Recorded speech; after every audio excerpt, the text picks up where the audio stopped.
Olá pessoal, tudo bem? Eu espero que você esteja bem. Seja bem-vindo ao canal O Gnóstico, tá?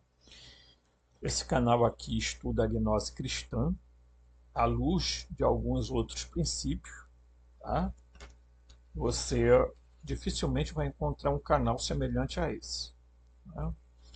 Então a gente trabalha aqui dentro de uma visão exognóstica, tá? Que é trabalhar sobre o prisma dessa visão da gnose cristã, porque é preciso tirar da cabeça de algumas pessoas que acham que a gnose não pode ser cristã, não. Pode não. Pode não. Tio Robson, não pode ser. Tá? Meu querido, você vai querer. Você já leu algum documento de Nag Hammadi? Você já leu os Códices de Bruce? Livro de Geu? Ou você se contentou em ter lido Piste Sofia? Né? Então esse canal aqui, ele vai, junta pedaços. Isso é análise. Análise é cortar os pedaços. Então a gente vai, pega os escritos sumério-acadianos, escrito de Qurã, as descobertas ugaríticas, tá? A gente junta com outras pesquisas feitas e fazemos a síntese. Isso é analisar com lógica, com racionalidade. Não é ficar por aí falando bobagem, né? E não é só eu que falo isso, não. Eu acabei de assistir agora há pouco o canal do... esqueço o nome, não sei o que, a Rosa Rosieri. Ele sempre faz uns vídeos lá. Ele está até falando sobre o homem do bigodinho, né? Ele está usando um livro, né, que tem 2 volumes. Eu não vou entrar no mérito dessa história, né? Possivelmente eu faça vídeo depois falando sobre a conspiração toda que foi montada em torno desse lance do homem do bigodinho, que muita gente não quer contar, certo? Aí tem gente aqui no Brasil endeusando o cara, mas tudo bem. Vamos lá, pessoal. Se você não é inscrito no canal, se inscreva, toque o sininho de notificação, deixe seu like, compartilhe o vídeo e divulgue o canal. Ok? E aí, se você puder e se quiser ser um parceiro da gente, você é convidado a fazer, tá? Você pode doar qualquer valor através do Pix robson.rmt@gmail.com. robson.rmt@gmail.com. Na capa do vídeo, na thumbnail, tem lá a chave Pix. Bem, eu quero comentar uma coisa, né? Inclusive iniciando esse vídeo. Agora há pouco eu vi um comentário de uma pessoa e é isso que me deixa motivado a continuar fazendo o canal. Não são por causa dos contra. Tô nem aí para quem acha que... Entendeu? É com gente que vem no canal e diz o seguinte: olha, eu acho que o seu canal é excepcional, eu estou achando que você está sendo boicotado pelo sistema para não, né, o seu canal não crescer e tudo mais. E é verdade mesmo, a gente sente que há uma revolta, inclusive, de pessoas inscritas no canal, que elas fazem questão de não deixar like, tá? Porque eu acho que elas, primeiro, se o conteúdo desse canal está mexendo com as pessoas, é porque ele é bom. Tá? Ele é bom. E modesta parte, a gente aqui faz pesquisa. A gente não dá opinião com cotovelo igual um monte de babaca faz por aí. Tá? Eu vi o Rosieri ainda agora dando uma resposta a um comentário que fizeram no vídeo dele, né? Então vai aqueles babaca comentar, que é babaca. O cara não leu, nunca leu o livro, nunca leu nada, nunca pesquisou e quer dar opinião na base do, sabe, da ofensa, aqui no meu canal não se cria esse tipo de gente, né? Aqui não é negócio de gente que se acha doutor. Sou doutor da gnose, né? Porque eu já passei pelo martinismo, pelo telema, pela Godendal, pelo Rosa Cruzes, maçonaria, eu não sei o que tem mais, então eu sou um cara altamente conceituado. Isso aqui não é para você, meu filho. Procure outro canal aí. Procure para você ver se você chega ao 33º grau, né? O pessoal, eles enganam tanto as pessoas que eles dizem que o 33º grau quer dizer os 33 anos da vida de Jesus. Sendo que Jesus viveu muito mais de 33 anos, né? Essa é uma babaquice. Muito bem. Então, a gente vai dar uma conversada. Eu nem vou falar sobre o conteúdo que está bem aqui atrás, porque eu vou deixar isso para fazê-lo amanhã. Tá? Primeiro porque eu ainda estou lendo o conteúdo para poder falar com vocês. Certo? Agora não pensem que a gente está falando aqui, a gente não tem que enfrentar adversidades. Tá? Bem, tá, a nível. Deixa eu comentar uma outra coisa muito importante. Gente, tem até canais de política aí que os caras estão assustados com o que está acontecendo lá na Inglaterra, no Reino Unido, né? Com um monte de OVNI sobrevoando lugares, bases militares, e teve um que percorreu o aeroporto, não sei aonde é o local, e era uma esfera. E dá para ver aquela esfera assim, flutuando longe da pista, assim, acho que uns 3 dedinhos ali no máximo, né? Foto tirada inclusive pelo o rapaz que estava no avião, o comandante, né? Tá? Então você imagina o seguinte, galera, nos Estados Unidos está acontecendo isso. Bem, você vai dizer que isso aí são extraterrestres? Eu não sei. Você não pode fazer afirmações baseadas em sua própria, mas aí o quê? Há quanto tempo a gente está sendo enganado sobre essa questão da tecnologia reversa? Tá? E aí tem gente já divulgando que a Terra vai ser invadida pelos UAPs, pelos não humanos, né? E aí eu acho graça dessa situação. Porque esse pessoal ainda estão no tempo sabe, do passado. A Terra já foi invadida, por sinal, meu queridão. Deixa eu falar uma coisa para você. Os alienígenas aqui na Terra somos nós que não somos daqui.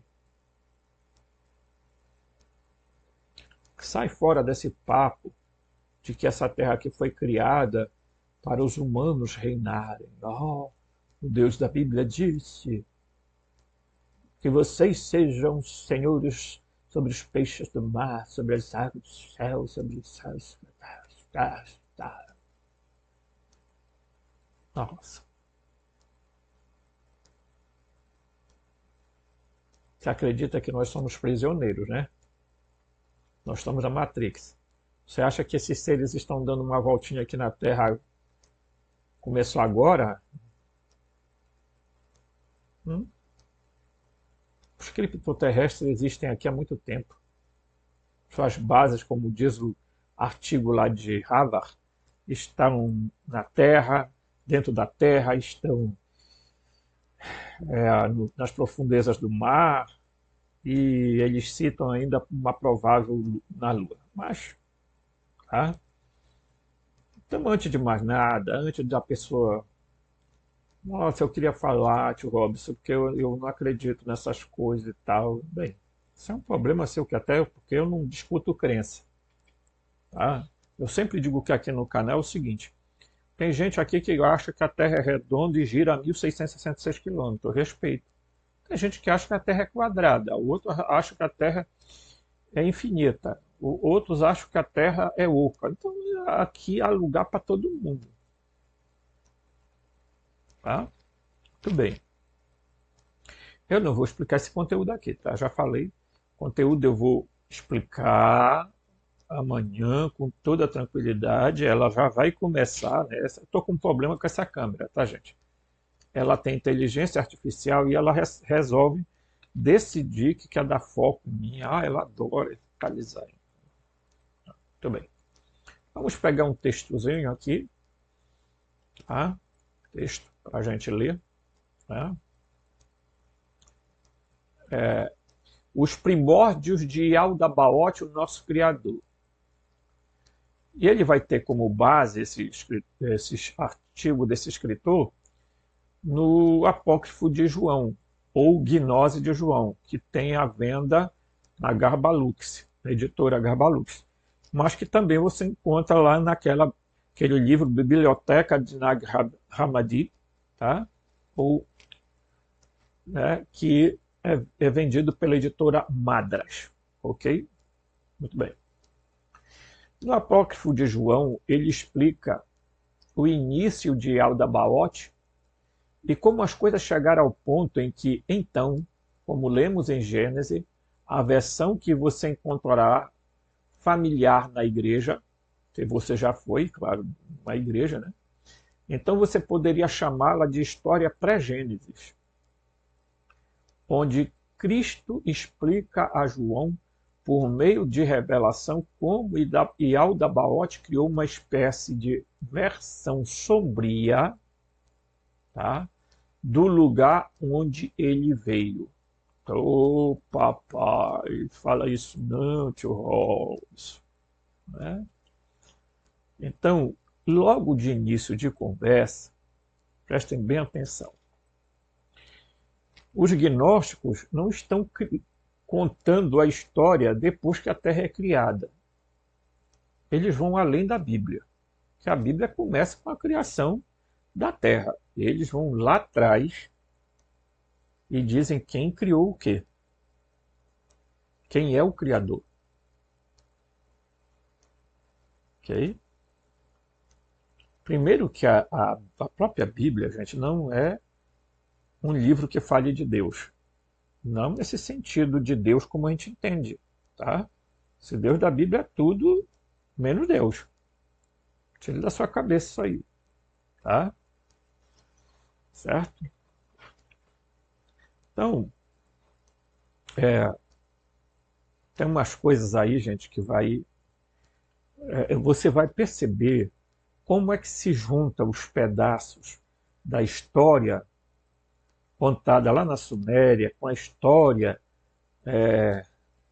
dos textos ugaríticos, com os textos gnósticos, com os textos de Corã. Você vai perceber, olha só, quando os livros apócrifos começaram a aparecer, a igreja nunca se incomodou com os livros apócrifos, que contava a infância de Jesus, contava um monte de coisa assim, tá?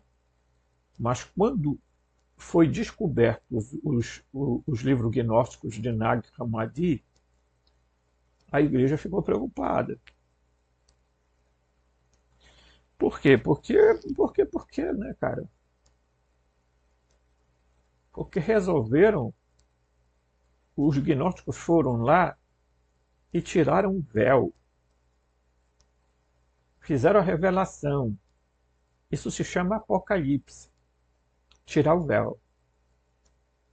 Então eles foram lá e mostraram, olha, não, esse Deus que está nas escrituras, tá, bíblicas, até porque na época não existia Antigo Testamento como nós conhecemos hoje, tá? Isso foi feito muito tempo depois, tá, pelos maçoretas. Aí eles criaram, uma versão da Bíblia chamada Sturgardense, que é a versão hebraica da Bíblia, porque já existia a versão grega, que foi antes, muito antes, tá? Por sinal, a Bíblia grega, a Septuaginta, é mais antiga, juntamente com os textos do Pentateuco samaritano, e só depois surgiu a Bíblia no sentido hebraico do termo. Tá? Lá em Jâmblia, eles decidiram que livros iam participar da Bíblia, tá, da Torá, e que livros iam ficar de fora. Portanto, a diferença entre a Bíblia Stuttgardense dos Massoretas da Bíblia grega dos 70. Tá? Muito bem. Dito isso, vamos lá. Os gnósticos foram lá atrás na história e resolveram contar cosmologicamente como é que surgiu tudo antes do Gênesis. Portanto, é pré-Gênesis. Certo? E aí, tem gente que vem dizer assim, não, mas tudo é simbólico, tudo é, sabe, é simbolismo, subjetivo, a gente tem que ir no simbólico. Nossa, meu querido, por favor, não viaja na maionese. Estuda, pesquisa, para de estar falando baboseira nos cantos. Você, você será um sábio calado, melhor do que falando. Tá? Por favor. Né? Então vamos lá. Vamos continuar no texto aqui. Tá?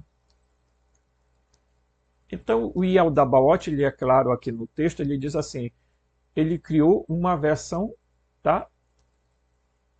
Uma versão sombria de onde ele veio. Aqui, ó. Ok? Então, nós somos uma versão sombria. Não, meu querido, é isso mesmo. Não adianta pular nem para cá nem para ali, não. E aí ele cita aqui o texto da Gnose de João, tá? Livro gnóstico de João. E tendo criado tudo, ele organizou de acordo com o modelo dos primeiros eões que tinham surgido, para que ele pudesse criá-los como indestrutíveis. Não porque ele tivesse visto os indestrutíveis, mas o poder nele, que ele havia tirado de sua mãe, que era Sofia, tá? Produziu nele a semelhança do cosmos. E quando viu a criação que o cercava, e a multidão de anjos ao redor dele, que tinham saído dele, ele disse, eu sou Deus zeloso e não há outro além de mim. Mas ao anunciar isso, ele indicou aos anjos que o entendiam que existe outro Deus, pois se não houvesse outro, de quem ele teria ciúmes? Esse texto aqui todo está na Gnose de João. Tá? Aqui também vemos a ignorância e arrogância de Aldabaoth e o início de um possível conflito entre ele e suas criações, a saber, os anjos que ele criou. Nesse ponto da história, o foco está em sua mãe, ou na contraparte do Deus verdadeiro, pois ela percebe o erro que cometeu e se arrependeu com muito choro. Só que a Sofia não é a contraparte do Bitos, ok? Certo? Segundo Valentim, a Sofia é contraparte do Teletos.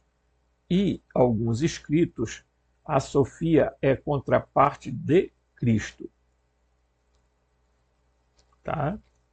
Valentim dizia que a contraparte de Cristo é o pneuma, o espírito. ok? Então a gente precisa entender bem isso, tá? Então aqui está o arrependimento da Sofia. Vamos lembrar que eu já expliquei aqui que houve uma parte da Sofia que se desprendeu dela, tá? Que foi usada para formatar essa nossa realidade. E isso é chamada anima mundi, ou alma do mundo. Tá? Certo? Então, quando você entende isso, porque a gnose vai mostrar isso exatamente, ela tá, veja que o Evangelho gnóstico de João está remontando lá desde o início, inclusive ele vai lá atrás para falar sobre a mônada, como se originou, tá? Todos os aeões e etc, etc, etc, até chegar na criação da humanidade. Tá? Então tem que ter muita clareza, gente, de que os gnósticos não estavam falando de coisa simbólica, que é um monte de babaca que fica falando essa porcaria, sendo enganado por sociedades iniciáticas que ficam lá ensinando uma filosofia oculta, tá? Grande parte dos ensinos nessa sociedade não tem nada a ver com o gnosticismo cristão, tem a ver com gnose egípcia, gnose não sei o que tem mais lá, e cabala, e hermetismo, e por aí vai. Aí os caras acham que já conhecem tudo e sabem tudo. Tá? Então, explica aqui no texto, né? Ela foi elevada acima de seu filho Yaldabaoth, até que ela corrija sua deficiência. Então, portanto, ela está no 8º céu, como eu já expliquei isso aqui. Tá? O Deus verdadeiro, não o Deus do Antigo Testamento, não interferia diretamente. Em vez disso, ele queria que a sua contraparte não é a contraparte dele.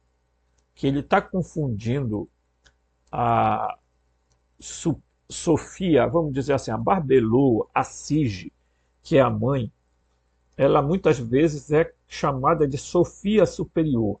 Nada tem a ver com a Sofia, o Aeon Sofia, que deu origem ao Yaldabaoth. Tá? O texto aqui ele está confundindo as duas personagens, não tem nada a ver. Tá? Então, assim, eu gosto de trazer textos exatamente porque eu tenho que também refutar aquilo que não é verdade. Então, isto aqui não é verdadeiro. Tá?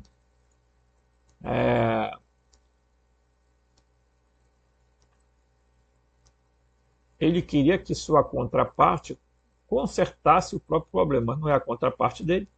Explica que mesmo ao mesmo tempo em que isso está acontecendo, uma voz aparece que Yaldabaoth também ouve.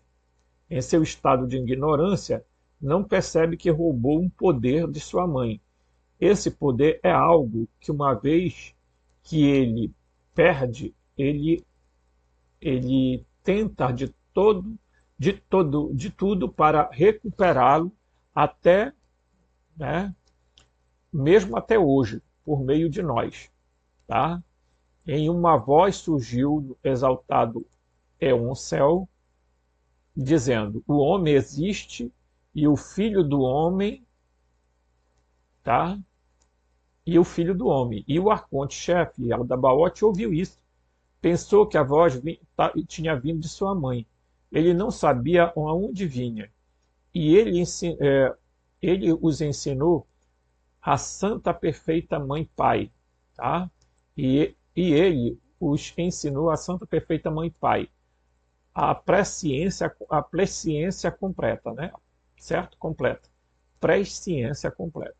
A imagem do invisível, que é o Pai de todos, através de que que vem tudo, veio à existência. O primeiro homem, tá? Esse primeiro homem aqui, vamos lembrar que é o Bitos, o Propator, tá?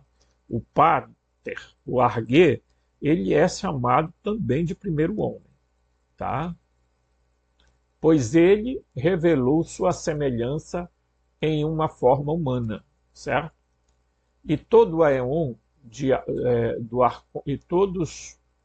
todo o Aeon do arconte-chefe tremeu, e as fundações do abismo tremeram, e das águas que estão acima da matéria, o lado inferior foi iluminado pela aparência da sua imagem, que havia sido revelada. E quando todas as autoridades, os arcontes-chefe olharam, eles viram toda a região do lado inferior que estava iluminada, e através da luz eles viram a forma da imagem na água. E ele disse às autoridades que o atendiam: venham, criemos um homem conforme a imagem de Deus e conforme a nossa semelhança, para que a sua imagem se torne uma luz para nós. E eles criaram, né? Vejam o que ele está dizendo aqui, ó, que para que sua imagem, olha só, seja uma luz para nós. Mas ele não está dizendo isso para dizer assim, os humanos vão ser uma luz para nós porque a gente ama eles. Não, é porque eles vão ser uma luz para nós porque nós vamos nos alimentar desta luz. Tá? Os arcontes, o Yaldabaoth e todos os outros, eles precisam de energias vitais para se manterem em existência. Porque eles não são seres propriamente espirituais. Eu digo que são seres sempre, eu uso esse termo moroncial, tá? Eles são uma classe de seres que estão no reino do meio, entre o metafísico e o físico. Ok? Isso é muito importante a gente entender. Okay? E eles criaram, por meio dos seus respectivos poderes, em correspondência com as características que lhe foram dadas. E cada autoridade forneceu uma característica na forma da imagem que ele tinha visto em sua forma natural. Ele criou um ser conforme a semelhança do primeiro homem perfeito, que ele viu lá refletido. Tá? Então, quando você vê o reflexo de alguma coisa, você não vê a coisa tal como ela é. Tá? Por isso que nós não somos criados no sentido perfeito da coisa. Tá? E ele criou conforme a semelhança do primeiro homem perfeito, e eles disseram: vamos chamá-lo de Adão para que seu nome se torne um poder de luz para nós. Tá? Então, bem aqui, né? Vamos seguir aqui. Né? Quando os gnósticos analisaram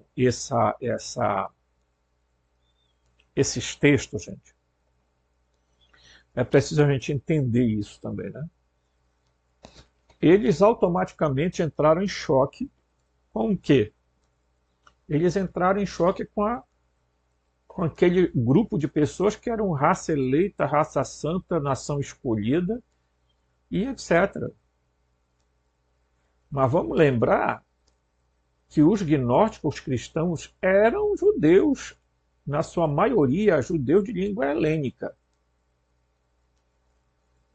Tá? E muito dos textos gnósticos foi produzido em Alexandria, do Egito. Quem produziu isso não foi grego, não foi. Eles tinham sim conhecimento, por exemplo, dos escritos de Platão, até porque lá em Alexandria tinha uma grande biblioteca, né? Assim como em Nínive. Ok? Então, quando se descobriu ali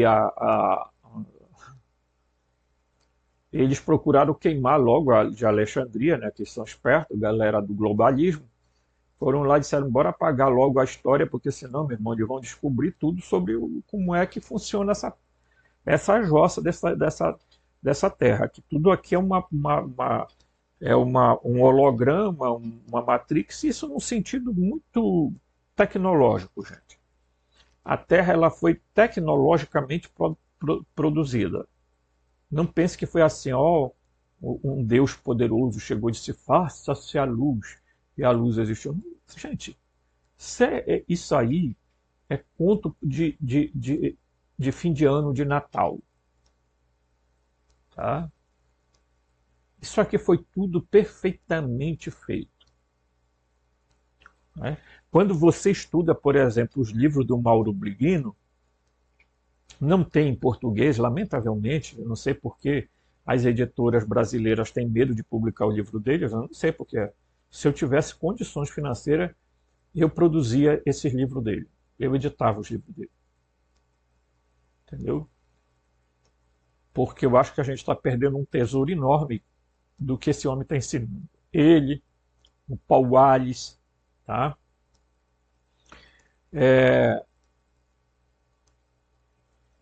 Então, o que é que ele fala? Ele fala que, por exemplo, quando a Bíblia fala sobre o Ruach, que é traduzido por espírito, aquela coisa, né, mística, ele fala que Ruach não é isso não. E se você olhar nas tabuletas sumerianas, você vai descobrir uma coisa impressionante, gente. Que o nome Ruá era um pássaro, tá? E abaixo uma água. Tá? Então, o nome Ru-A, certo? Da onde se originou a palavra Ruach. Eu tenho vídeos explicando essas coisas aí. Eu lamento muito que as pessoas fiquem pulando de vídeo em vídeo, vão fazendo um monte de coisa aí depois não entendem e aí querem vir comentar uma coisa que elas não assistiram. Ah, mas ninguém tem tempo. Bem, então, paciência.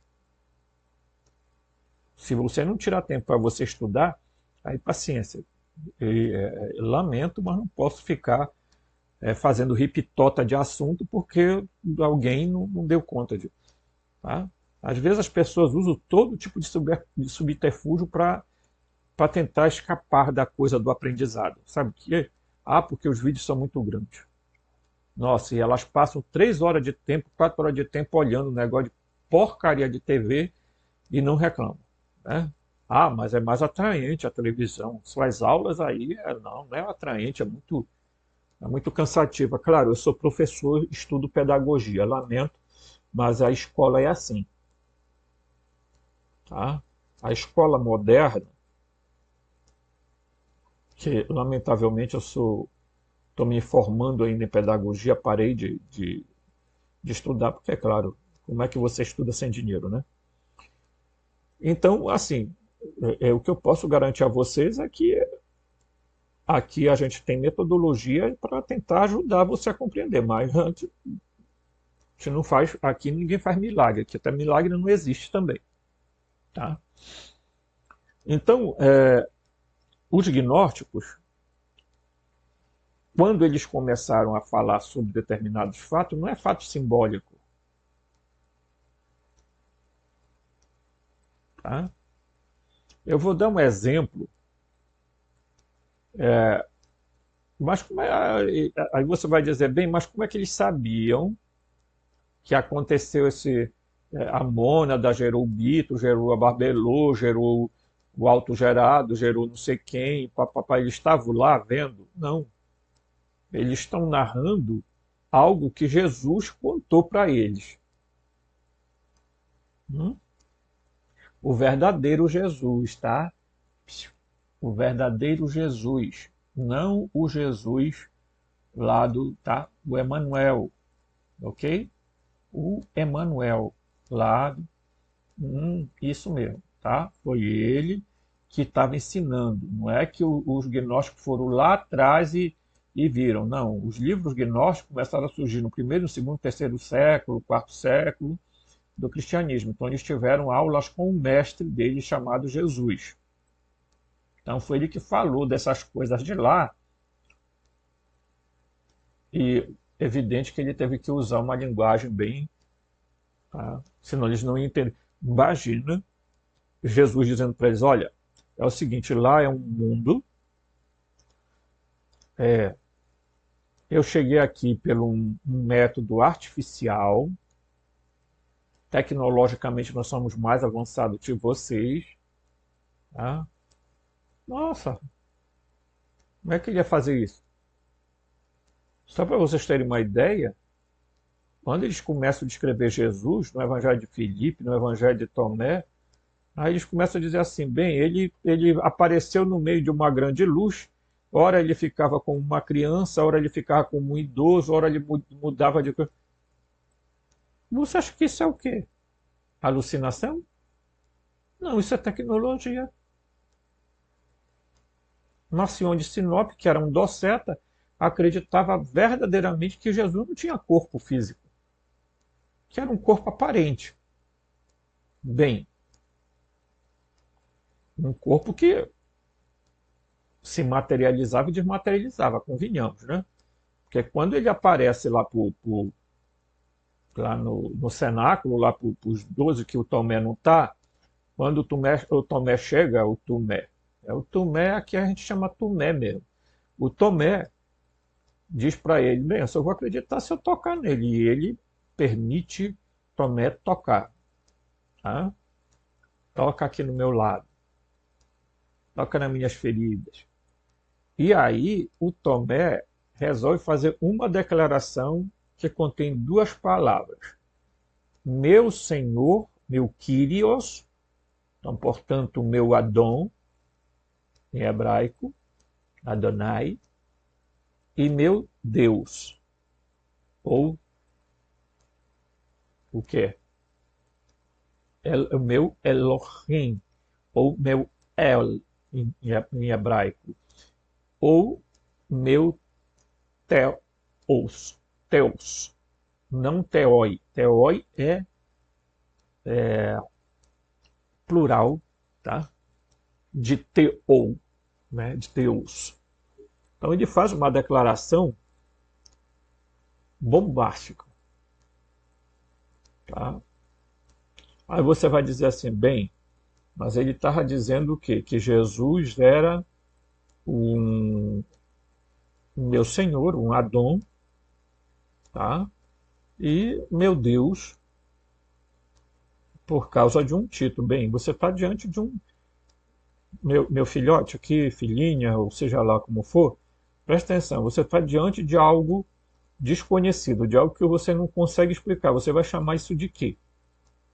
Fala aí para mim. Deus. É igual o povo aí que está aí doidão, doidão vendo as naves, né? Quando esses serizinhos descerem da nave, flutuando, não vão pisar no chão, você vai chamar isso de quê?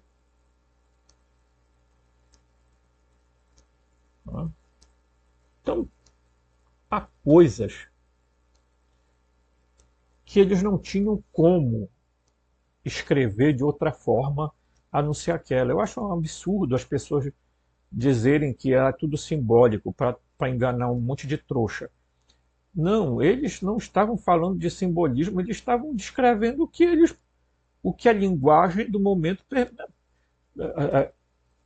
Gente, eles não tinham como. Eles iam falar lá assim: olha, e Jesus desceu de uma nave luminosa e apareceu a nós, e porque não sei o que, ele se materializou, depois se desmaterializou. O que eles usavam era apareceu, depois desapareceu. Vamos lembrar, eu vou recorrer aos textos gnósticos, mas os textos canônicos também dão pistas. Nem tudo que está lá é verdadeiro, tá? Mas veja só, quando Jesus ressuscitou, vamos lembrar isso aqui, importante. Tá? Quando Jesus ressuscitou, aconteceu uma coisa engraçada, porque quando Maria foi lá, que olhou lá dentro do buraco lá da rocha, que foi procurar o corpo dele, ela olhou, não viu, ela saiu para fora, porque aparentemente aquilo ficava num lugar onde tinha um jardim. Por quê? Porque ela vai olhar para ele e vai confundir ele com o jardineiro. Olhe para mim e pergunte o seguinte: ela conviveu com Jesus e não reconheceu Jesus? Ela estava meio dopada? Não, não, não. Sabe por que ela não conseguiu é, visualizar a figura de Jesus? Porque o corpo dele havia sido modificado, gente, por uma tecnologia chamada ressurreição. Simplesmente isso. Então, o corpo ressuscitado dele era semelhante ao corpo físico, mas não igual ao corpo físico. Ele tinha um corpo moroncial. Ela não, vamos lá, ela não conseguiu identificar ele. Os discípulos de Emaús não conseguiram identificar ele, tá? Ela só foi conhecer Jesus porque ele chamou ela de Maria e ela disse Rabune, mestre, tá? Ela só soube que foi ele pelo nome que ele chamou. Os discípulos de Emaús só entenderam porque ele fez a oração na hora da janta deles, tá? Agora imagina Jesus dizendo assim para eles: olha, pessoal, eu vim de um mundo chamado pleroma, plenitude. Para me chegar aqui, eu tive que atravessar todas as densidades do plano do demiurgo, tá? E aí eu fui inserido na barriga de Maria artificialmente, uma tecnologia que foi aplicada. Imagina Jesus explicando isso há 2000 anos atrás para um grupo de pessoas. Imagine.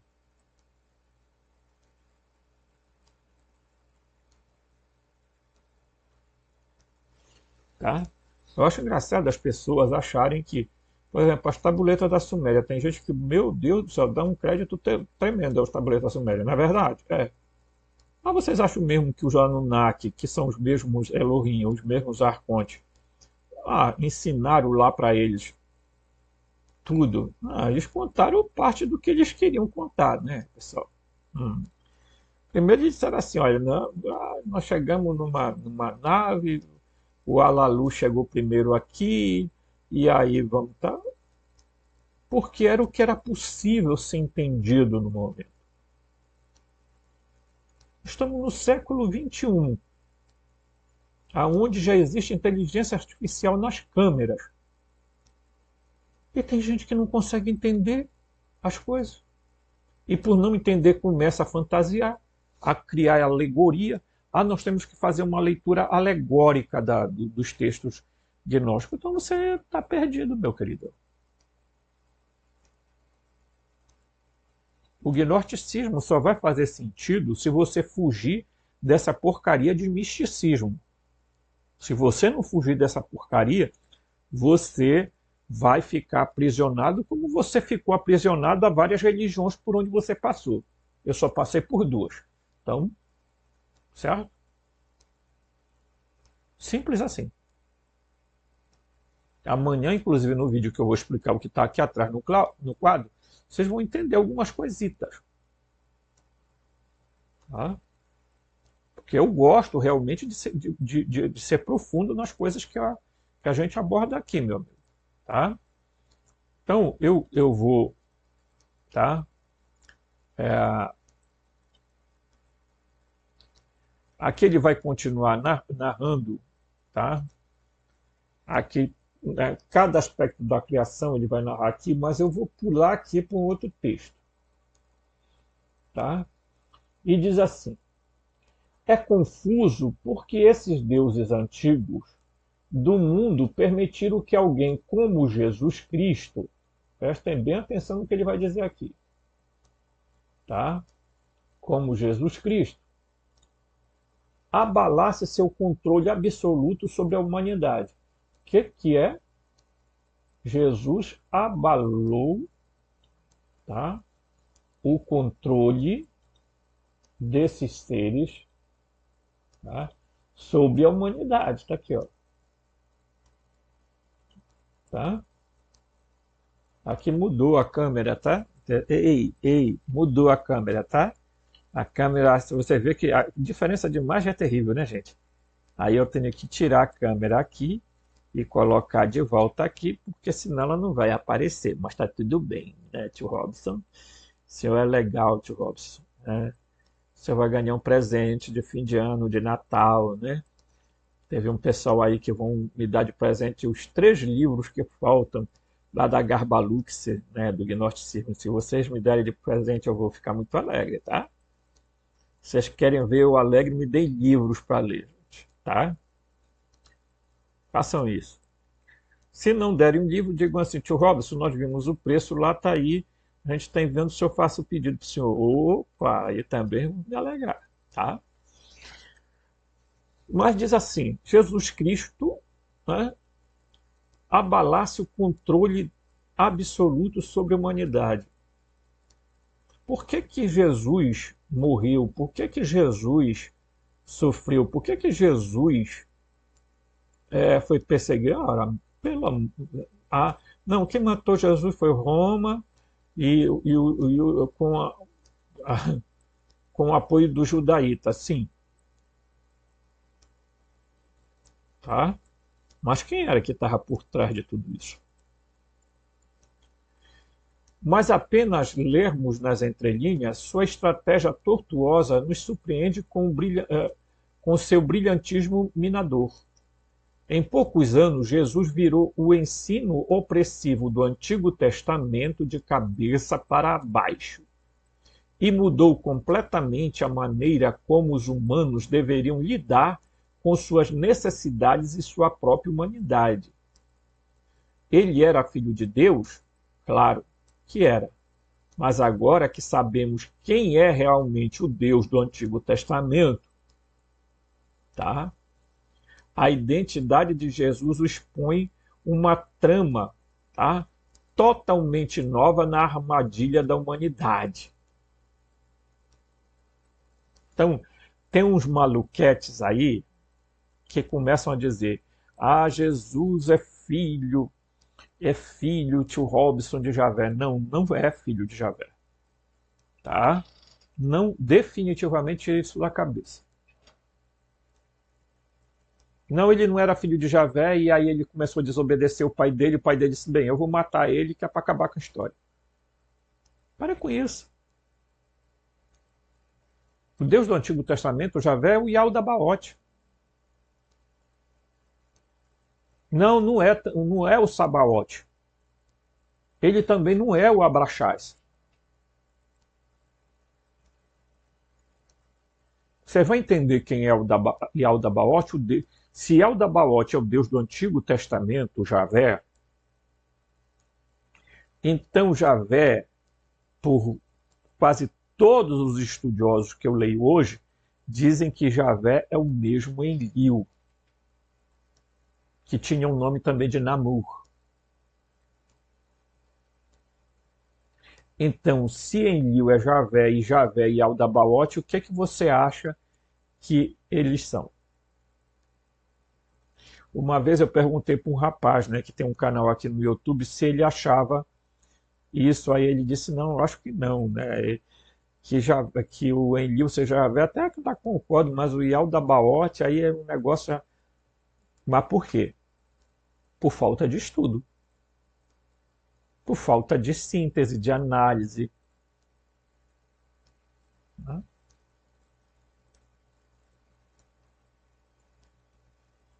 Jesus não era filho de Javé, provavelmente era superior a ele, porque se você fazer uma leitura do Evangelho de Lucas, tá? Você vai perceber isso, eu não vou ler agora, mas amanhã a gente faz essa leitura. Você vai perceber por que é que Jesus morreu, cara. Ele morreu porque ele se contrapôs à manipulação, tá? Tanto do Yaldabaoth quanto dos, do governo oculto dos soberanos invisíveis da época. Os romanos, o Herodes, os judaítas. Ele começou a dizer que o Antigo Testamento, pera, vocês acham que ele veio aqui e disse, claro, o que é que o ortodoxismo fez? Tentou casar Jesus, tá, com o Javé. E o pior que a igreja fez, a igreja católica e as igrejas protestantes, foram dizer que esse Deus do Antigo Testamento era o pai de Jesus e que, portanto, é o nosso pai também. Então nós temos que chamar ele de pai. Creio em Deus Pai Todo-Poderoso, Criador dos céus e da terra. Isso. Isso é o credo apostólico. Que Deus? O Deus do Antigo Testamento. Bem, há estudiosos que chegam a fazer esta seguinte afirmação. Realmente o Deus ali da Torá, ele é mau mesmo, mas o Deus dos profetas parece... Não. O grande problema é que eu já expliquei isso aqui, ela começou... Olha, o Trimilique, gente, aqui está dando terremoto aqui na nossa região. Aqui, opa. A verdade, gente, é que é o seguinte. Eu vou baixar só um pouquinho aqui, tá? A verdade, gente, é que é o seguinte. A Bíblia, ela foi um plágio dos escritos babilônicos, sumerianos, assírio, acadianos e tudo mais. Tá? E dentro da Bíblia você vai encontrar 2 deuses. Isso mesmo. Não, tem outros deuses lá. Mas 2 especificamente que parece assim que eles tentaram fundir esses 2. O Lawrence Gardner diz que o deus Adon, tá? Que é chamado de Adon, ou Adonai, é Senhor, é um.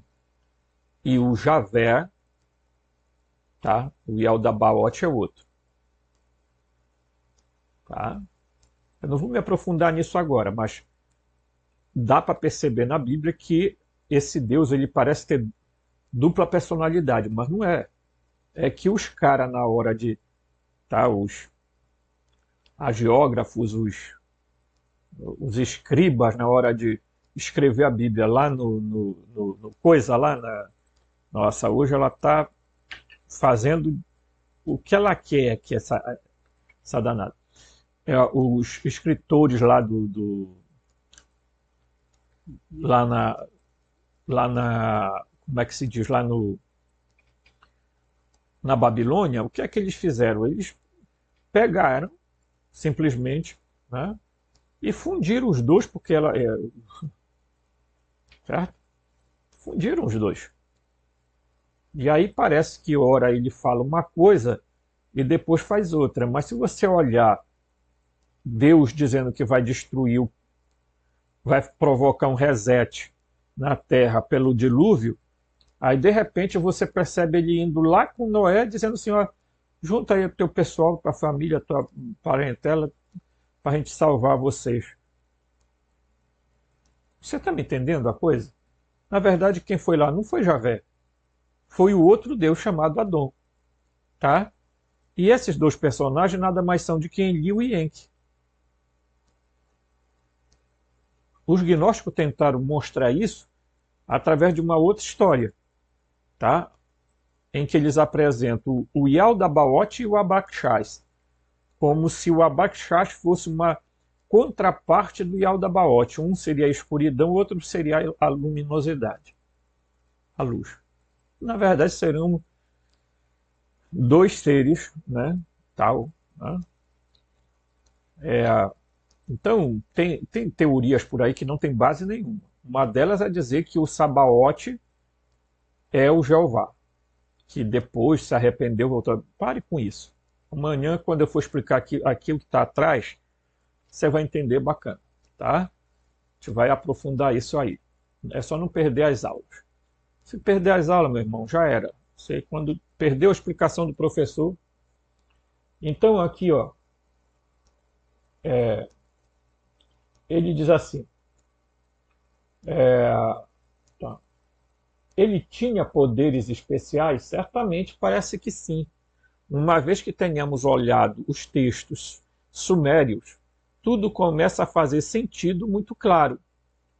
Chegaremos muito mais perto de entender quem era o príncipe da paz e por que sua mensagem não era importante para a humanidade, tá?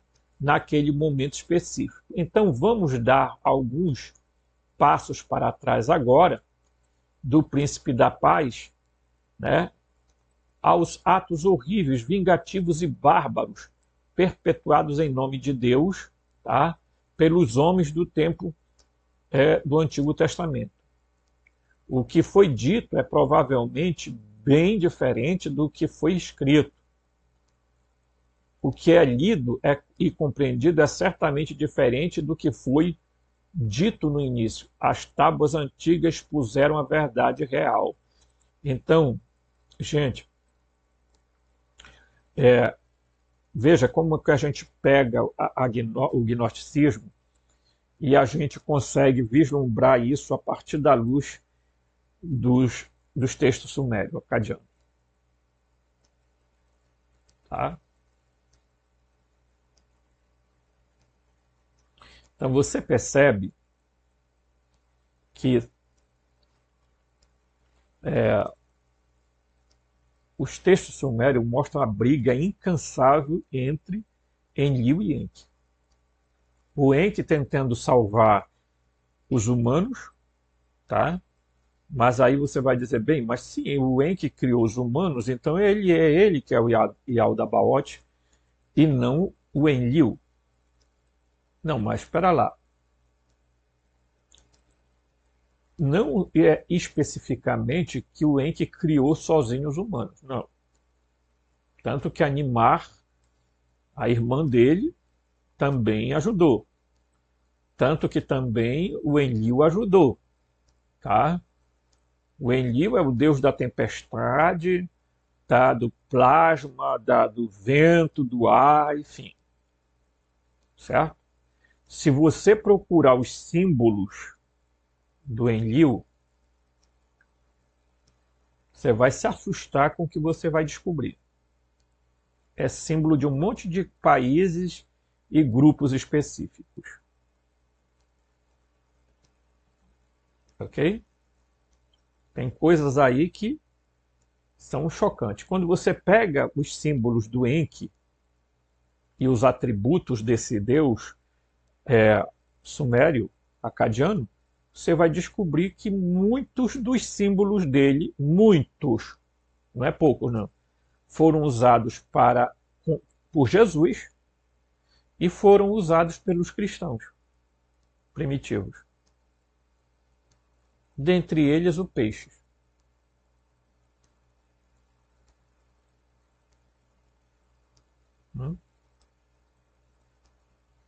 Vamos lembrar que os judaítas tinham os chamados banhos de ebullição. Que eram os banhos de ebullição? Tinham umas piscinas em que eles iam se lavar, porque eles não podiam, né, determinadas cerimônias, entrar impuro nessas coisas. Né? Veja que João Batista vai utilizar a água também para mergulhar aqueles pessoas que vão fazer parte do grupo dele, incluindo Jesus, quando chega lá. Então Jesus é batizado, é mergulhado nas águas. Certo? E depois os cristãos passam a adotar o símbolo, tá, da água para o batismo. Então, se você for um pouquinho perspicaz, você consegue descobrir semelhanças enormes entre esses personagens. Tá? Quando a gente fala de um mundo metafísico e do mundo proto-metafísico e do mundo físico, nós dividimos esses espaços puramente para compreendermos didaticamente as coisas. Mas estas realidades não estão separadas. Existe apenas um único universo. Tá? Contudo, existem várias realidades dentro deste universo. Vários mundos. Mundos que eu estou falando não é planeta. Tá? Não cria essa ideia de planeta, tá? De um monte de planeta. Por isso que eu contesto um pouco essa cosmologia do livro de Urântia. Algumas coisas até bacana, mas tem coisas lá que eu já acho que estão pior do que a NASA. Entendeu? Então nós precisamos ter em mente que Jesus revolucionou a sua época e continua fazendo isso hoje, porque é o seguinte, gente, ele não tinha outra forma de falar que não fosse essa. Então agora criou uma moda de dizer que Jesus é mito. Então surgiu um monte de ateu que nega a existência de Deus e nega a existência de Jesus, tá? E agora tem pior do que isso, tem os ditos religiosos do ocultismo, tá? Os ditos religiosos da New Age, né? Da Nova Era, que já falam o seguinte: esse Jesus já era, agora nós estamos esperando o mestre Maitreya. Esse é que vai agora renovar a Terra e nós vamos passar por um processo de regeneração. Tem um monte de coisa sendo falada. Porque se há uma coisa em que incomoda o pessoal que vive nessas práticas ocultistas, é Jesus. Tá? Se um dia você encontrar com um extraterreno e você quiser perguntar, se você quiser saber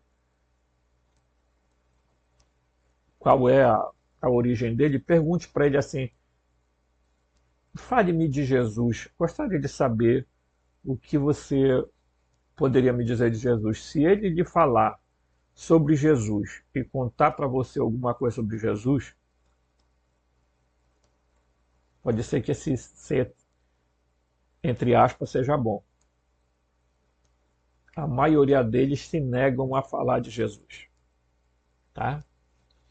Diferente do filme Aproximação, né? Que no filme Aproximação eles estão buscando exatamente Jesus, que eles não sabem por que os humanos têm um negócio dentro deles, que é a centelha divina, e que essa coisa fica mais complicada por causa de Jesus.